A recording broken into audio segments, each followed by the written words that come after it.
안녕하세요. 반갑습니다. 오늘은 구약과 신약의 관계를 어떻게 보아야 하는가?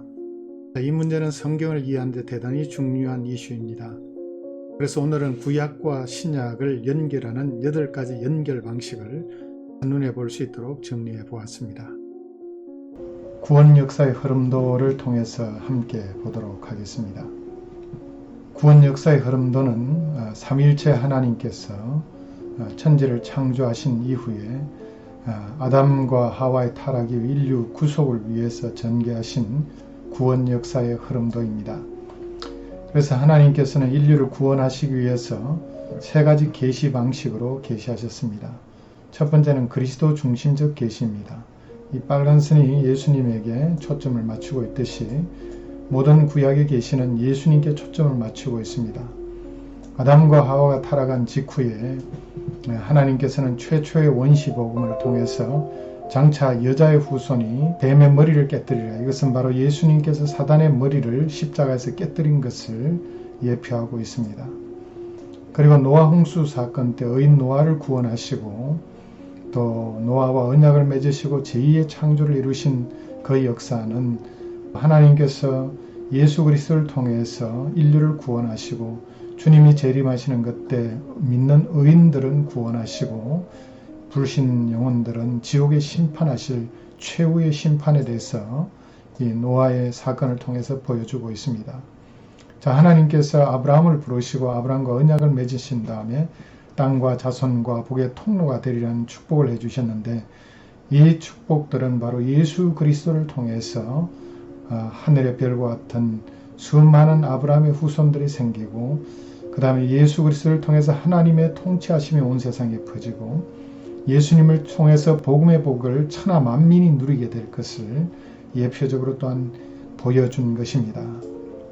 자, 그 다음에 모세와 맺은 시내산 언약을 통해서 십계명과 성막을 주셨는데 성막은 바로 예수님의 십자가 사역을 가장 잘 보여주는 예표 중의 하나입니다.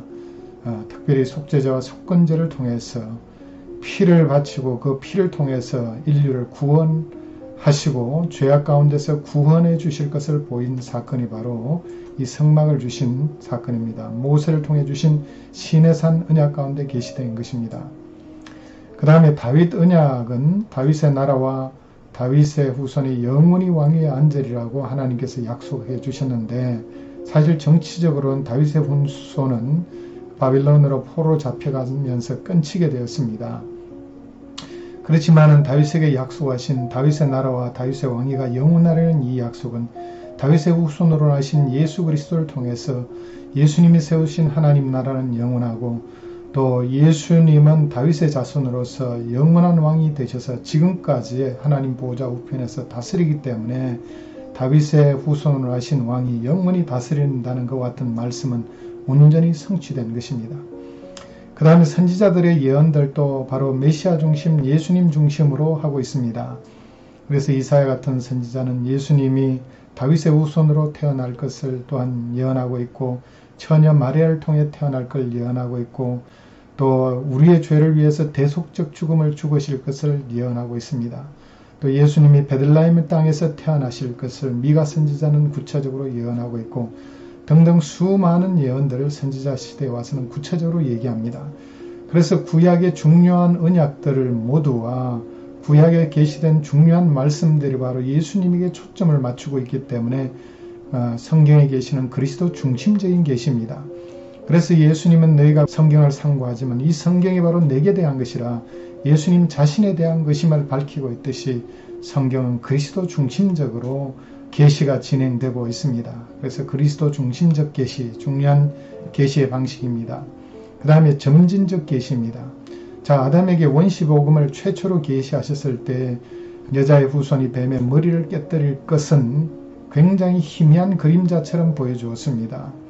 그런데 이 계시가 점점 진행됨에 따라 노아 홍수 때에 와서는 최후의 심판에 대해서 좀 더 구체적으로 보여주고 아브라함 때에 와서는 땅의 복, 자손의 복, 복의 근원이 되리라는 그와 같은 말씀들을 통해서 예수 그리스도의 축복의 근원이 되는 사역을, 복음을 통한 복의 근원이 되는 사역을 더 구체적으로 보여주고 있습니다. 모세 때에 와서는 십계명과 성막을 통해서 예수님의 십자가의 대속적 죽음과 그의 보혈을 통해서 인류가 용서받고 구원받게 될 것을 더 구체적으로 보여주고 있습니다. 다윗 언약 때에 와서는 예수님께서 영원한 왕이 되시고 그가 세운 하나님 나라는 영원할 것을 예언하시고 있는 말씀입니다. 그래서 구약의 계시는 점진적으로 계시가 점점 더 구체화되면서 계시가 진행되고 있습니다. 그래서 이걸 Progressive Revelation이라고 합니다. 그 다음에 세 번째 계시의 특징은 유기적 계시입니다. Organic Revelation이라는데 아담이 타락했을 때 구원하시기 위한 최초의 원시 복음과 십자가 사건이 연결되어 있음을 보았습니다.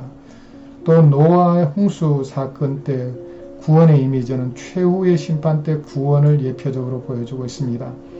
또 아브라함을 통해서 계시하신 복들은 바로 예수님을 통해서 인류가 누릴 복들과 연관이 되어 있습니다. 그리고 아브라함 언약은 또 하나님께서 모세와 맺으신 시내산 언약과도 연관이 되어 있습니다. 하나님께서 아브라함 후손을 통해서 천하 만민이 복을 받고 복의 통로가 되리라고 했는데, 자, 이 복의 통로로 삼기 위해서 하나님께서 주신 것이 뭐냐? 제사장 나라와 거룩한 백성을 삼기 위해 주신 것이 십계명입니다. 또 이들을 거룩하기 위해서 성막을 주신 것입니다. 그래서 아브라함 언약과 또한 시내산 언약은 연관되어 있습니다. 그리고 또 다윗 언약도 역시 아브라함 언약과 모세와 맺은 시내산 언약과 역시 연관되어 있습니다. 자, 이것은 바로 예수님의 구속 사역을 통해서 세울 하나님 나라와 또한 예수님께서 영원히 다스릴 왕권과 또한 유기적으로 연관되어 있습니다. 이 유기적이란 말은 몸에 있어서 손, 발, 눈, 코, 귀, 연관되어 있듯이 모든 계시들이 서로 연관이 되어 있다는 말입니다. 그래서 유기적으로 연관되어 있습니다. 예수님은 바로 구약의 계시의 완성으로서 십자가에 죽으시고 부활하셔서 하나님의 아들로 입증되시고 성천하신 다음에 하늘 보좌 우편에 앉아 계시다가 언젠가는 재림하시게 됩니다. 우리는 재림 직전에 21세기에 현재 살고 있습니다. 자, 그렇다면 구약시대에 이렇게 계시된 이 계시가 신약과 어떻게 연결되어 있는가 8가지 방식으로 연결되어 있습니다. 그것을 여기에 정리를 해둔 것입니다. 자, 전체를 정리한 것을 한번 공부해 보겠습니다. 첫 번째 연결의 방식은 약속과 성취의 방식입니다. 예수 그리스도의 왕권을 통해서 완성이 됐습니다. 다윗 언약은 약속이고 예수 그리스도의 왕권은 성취인 것입니다. 아브라함 언약도 역시 약속이고 또한 예수님 안에서 완성이 됐습니다. 모형과 대형 형식으로 연결이 된 것은 유월절 어린 양과 그리고 성전에 양을 바쳐서 죄가 용서받은 것은 바로 세상 죄를 지고 가는 하나님의 어린 양 대신 예수 그리스도의 죽음을 통해서 우리의 죄가 용서받게 될 것, 그분의 보혈을 통해 용서받게 될 것을 보여줍니다. 예수 그리스도의 사역은 대형이요, 구약시대의 유월절 어린 양은 모형인 것입니다. 세 번째, 구속사 흐름의 방식은 바로 이 자체가 구속사의 흐름을 보여주고 있습니다. 자, 다윗과 골리앗의 싸움은 하나의 개인적인 싸움인과 동시에 민족적인 싸움이었고 또한 구속사적인 차원의 싸움인 것입니다. 또한 하나님의 섭리의 유사성에 기초한 연결입니다.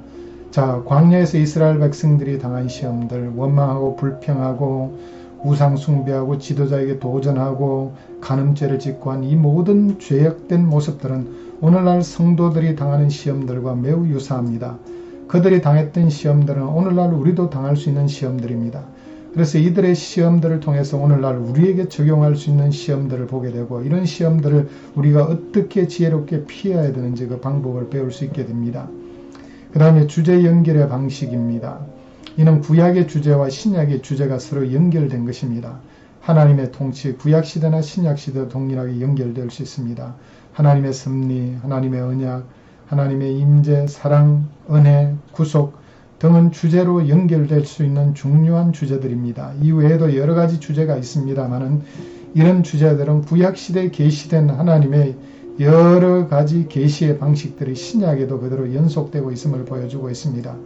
특별히 아담과 노아와 아브라함과 모세와 다윗과 맺으신 이 언약들은 예수님께서 맺으신 새 언약과 모두 다 연관되어 있습니다.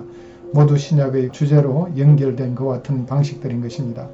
그 다음에 신약의 구약 인용 방식은 신약의 구약 직접적인 인용의 신뢰들입니다. 때로는 간접적 인용도 있고 때로는 암시적으로 보여주는 것 같은 경우도 있습니다. 아무튼 신약에서 구약을 인용하는 본문들을 통해서 구약과 신약을 연결하는 방식입니다. 그 다음 대조적 개념의 방식은 구약 시대의 성전의 개념과 신약 시대의 성전의 개념은 연속성도 있지만은 대조적인 개념도 있습니다. 신약에는 예수 그리스도의 몸이 성전이요 교회가 성전이요 우리의 몸이 성전입니다. 그런데 건물로서의 성전은 구약 시대와 신약 시대는 다릅니다. 대조적이죠. 지금은 건물로서의 성전은 의미가 없는 것입니다. 자, 구약 시대의 성전의 개념을 우리 신약 시대의 교회 건물에다 적용하는 것은 잘못된 것입니다. 교회 건물은 예배당일 뿐인 것입니다. 성전은 교회 공동체 성도들의 무리가 성전이고 우리의 몸이 성전이고 하나님 자신이 성전이고 예수 그리스도가 성전임을 성경은 밝히고 있습니다. 마지막으로 이제 타락과 구속의 방식입니다. 이것은 브라이언 채플이 발견한 중요한 방식인데, 자, 인간의 타락과 예수 그리스도의 구속을 본문 속에서 같이 발견하고 이 두 초점으로 성경을 읽음을 통해서 정말 놀라운 구속사적인 메시지를 발견해서 적용하고자 하는 그와 같은 접근들인 것입니다.